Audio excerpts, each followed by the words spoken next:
Hi every one, எல்லோரும் எப்படி இருக்கீங்க? இன்றைக்கி நம்ம வீடியோவில் என்ன பார்க்க போகிறோம்னா, மினி போர்ட்டபிள் ஃப்ரீசர். இது பார்த்தீங்கன்னா முழுக்க முழுக்க கஸ்டமைஸ் செய்யப்பட்டது. இது ஒரு கஸ்டமர் வந்து பார்த்தீங்கன்னா எனக்கு இப்படி தான் வேணும் அப்படின்னு சொல்லி சொன்னாப்புல. ஸோ அவருக்காண்டியே ஃபுல் அண்ட் ஃபுல் கஸ்டமைஸ் செய்யப்பட்ட ஒரு மினி போர்ட்டபிள் ஃப்ரீசர்.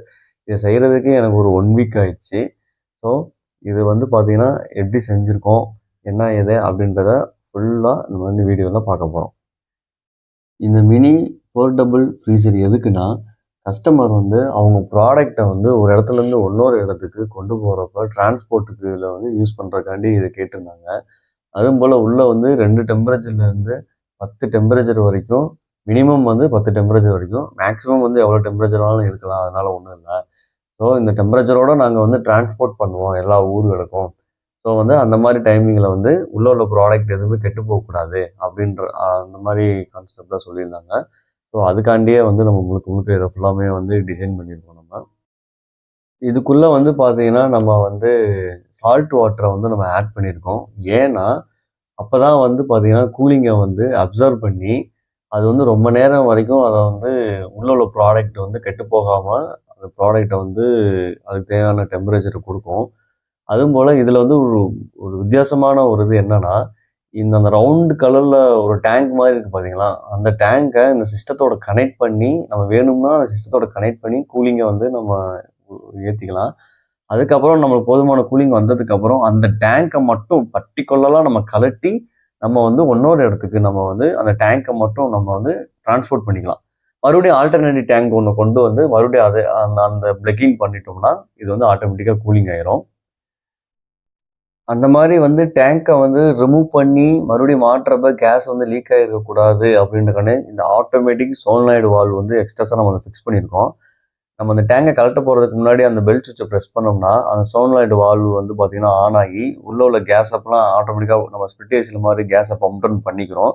பண்ணதுக்கப்புறம் இந்த வால்வை வந்து நம்ம ஹைட்ராலிக் ப்ரெஷரில் வேலை செய்யக்கூடிய ஒரு வால்வ் மாதிரி ஒன்று மாட்டியிருக்கேன். அந்த வால்வ் மூலமாக அதை கழட்டி நம்ம தனியாக நம்ம டேங்க் மட்டும் தனியாக நம்ம டிரான்ஸ்போர்ட் பண்ணி நம்ம ஒரு இடத்துலேருந்து இன்னொரு இடத்துக்கு கொண்டு போய்க்கலாம்.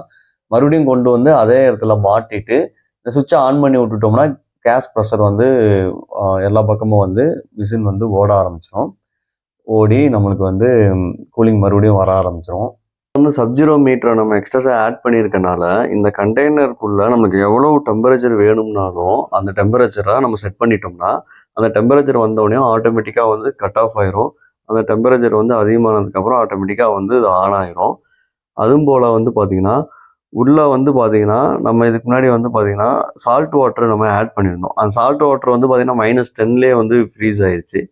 ஸோ டெம்பரேச்சர் ஏறவே இல்லை. 15 அந்த மாதிரி -15லே இருந்தது. அதுக்கப்புறம் அந்த சால்ட் வாட்டர்லாம் ஃபுல்லாக ரிமூவ் பண்ணிவிட்டு நம்ம வந்து கிளைக்கான்னு சொல்லிட்டு ஒரு கெமிக்கலை வந்து உள்ளே ஊற்றிருக்கோம். அதுக்கப்புறம் பார்த்தீங்கன்னா டெம்பரேச்சர் வந்து பார்த்தீங்கன்னா -25 வரைக்கும் ரீச் ஆகுது. இதை நம்ம வந்து ஒன்ஸ் ஃபுல் கூலிங் வர்றதுக்கு வந்து பார்த்தீங்கன்னா ஒரு 8 ஹவர்ஸ் ஆகுது. 8 ஹவர்ஸ்க்கு அப்புறம் வந்து பார்த்தீங்கன்னா அது வந்து ஒரு 28 ஹவர்ஸ் வரைக்கும் அது கூலிங் வந்து பேக்கப் இருக்குது. 28 ஹவர்ஸ்க்கு அப்புறம் வந்து இது மீட்டர் போட்டு செக் பண்ணி பார்க்குறப்ப நம்மளுக்கு வந்து ஒரு 2 டெம்பரேச்சர் வரைக்கும் இதுலேருந்து நம்மளுக்கு வந்து கூலிங் வந்து நம்மளுக்கு கிடைக்கிது. இது வந்து எம்டியில் நான் சொல்கிறேன். உள்ள லோடு கொடுத்து செக் பண்ணுறப்ப டெம்பரேச்சர் வந்து பார்த்திங்கன்னா இதுலேருந்து +or- இருக்கும். இந்த கண்டெய்னர் பார்த்திங்கன்னா முழுக்க முழுக்க எஸ்எஸ்லேயே வந்து செஞ்சுருக்கோம். இந்த கூலிங் வந்து வெளியில் போயிடக்கூடாதுன்றக்காண்டி 4 வகையான கூலிங் இன்சுலேட் வந்து இதுக்கு மேலே வந்து சுற்றிருக்கோம். ஸோ அதனால் அவர் சீக்கிரத்தில் வந்து இதில் உள்ள கூலிங் வந்து குறையாது. மேலும் உங்களுடைய கருத்துக்கள், சந்தேகங்களை கமெண்ட்ல வந்து தெரியப்படுத்துங்க. இது போன்ற வீடியோக்களை தொடர்ந்து பார்க்க சேனலை சப்ஸ்கிரைப் பண்ணிடுங்க. கூலிங் சம்பந்தமான A to Z சந்தேகங்களை தெரிந்து கொள்ள கோயிலா ரெஃப்ரிஜரேஷனை தொடர்பு கொள்ளுங்கள். நன்றி.